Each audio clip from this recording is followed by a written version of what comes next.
और रांची में दिव्यांग युवती के साथ दुष्कर्म हुआ। धनबाद एलएपी ट्रेन में पेंट्री कार के स्टाफ ने इस वारदात को अंजाम दिया। दिव्यांग के पिता के साथ भी मारपीट हुई। पुलिस ने आरोपी को गिरफ्तार कर जेल भेज दिया है।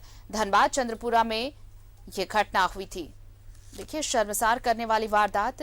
पेंट्री कार के स्टाफ ने दिव्यांग युवती के साथ रेप किया। इस दौरान जब पिता ने विरोध किया तो पिता की पिटाई भी कर दी गई।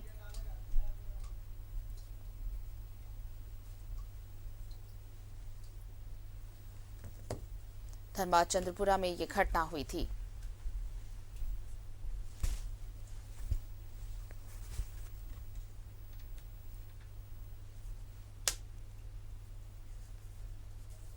और चलिए, हमारे साथ सहयोगी अंजनी जुड़ रहे हैं, सीधे उनका रुख कर लेते हैं।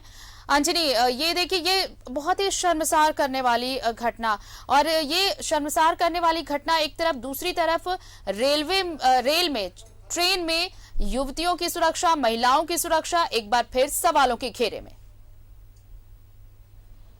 हाँ, देखिए, ये जो घटना घटी है कहीं ना कहीं हमें शर्मसार करती है।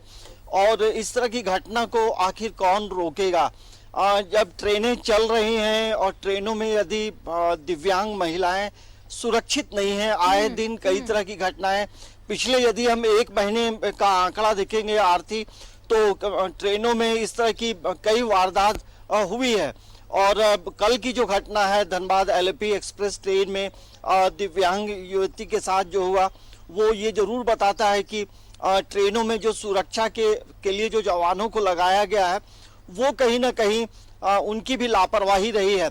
और दूसरी एक महत्वपूर्ण बात यह है कि पेंट्री कार में जो काम करने वाले जो लोग हैं, जो खाना बनाते हैं और ट्रेनों में खाना देते हैं, ऐसे लोगों को भी नकेल कसने की जरूरत है।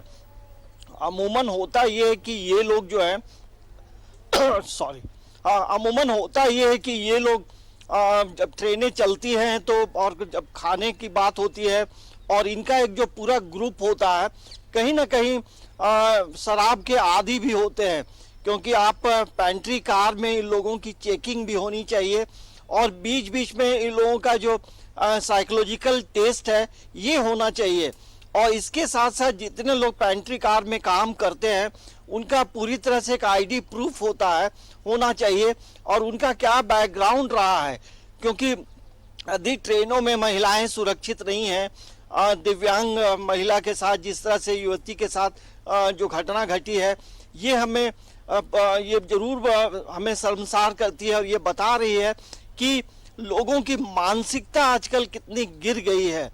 क्या आखिर ट्रेन में जो सुरक्षा कर्मी थे, क्या उन लोगों ने इस तरह का वेट एंड वॉच नहीं किया? क्योंकि अमूमन होता ये कि मजबूरी का फायदा लोग बहुत जल्दी उठाते हैं और ट्रेनों में जहां अकेले कोई सफर कर रहा हो तो उसके साथ इस तरह की घटनाएं घटती हैं, कई बार घट भी चुकी है।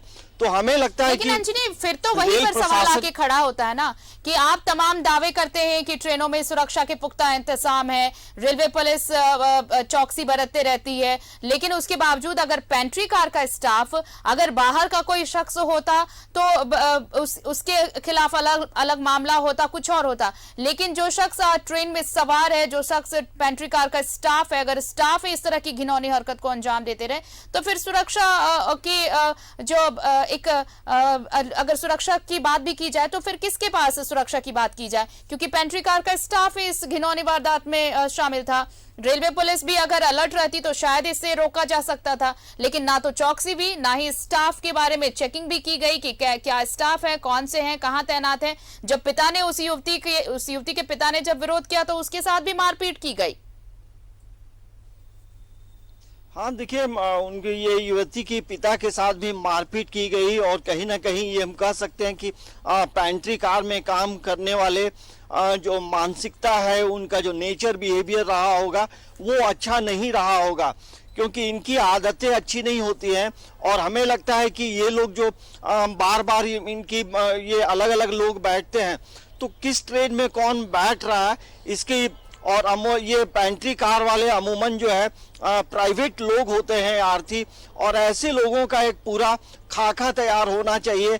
ऐसे लोगों का क्या बैकग्राउंड है ये भी जानकारी रेलवे और रेलवे की जो पुलिस है उन्हें होनी चाहिए। और देखिए लगातार ये दावे भी होते हैं कि ट्रेनों में यात्रा, आप सुरक्षित यात्रा करें, तो और ऐसी घटनाएं घट रही हैं तो रेलवे सुरक्षा पे भी सवाल खड़े हो रहे हैं।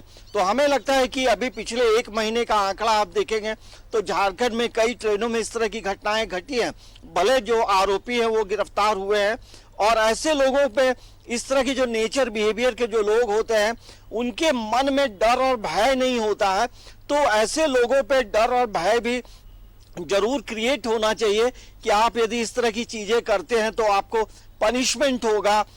लेकिन घटनाएं घट रही हैं, लगातार तेजी से घटनाएं घट रही हैं, तो हम ये पूरा हमें लगता है कि रेलवे को एक बार फिर से सुरक्षा को लेकर, महिलाओं की सुरक्षा को लेकर एक बार रिव्यू करने की भी जरूरत है। और ट्रेनों में देखिए महिलाएं भी यात्रा करती हैं, तो महिला पुलिस भी जरूर होनी चाहिए।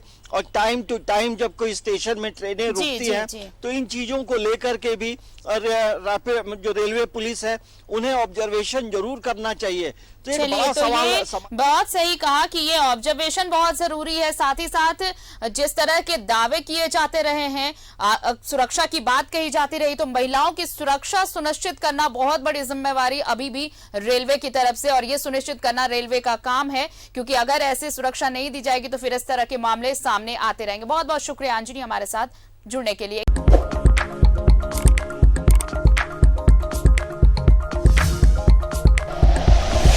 Like and share videos, subscribe करें हमारा चैनल और प्रेस करें बेल आइकॉन। न्यूज़ 11 भारत, सच है तो दिखेगा।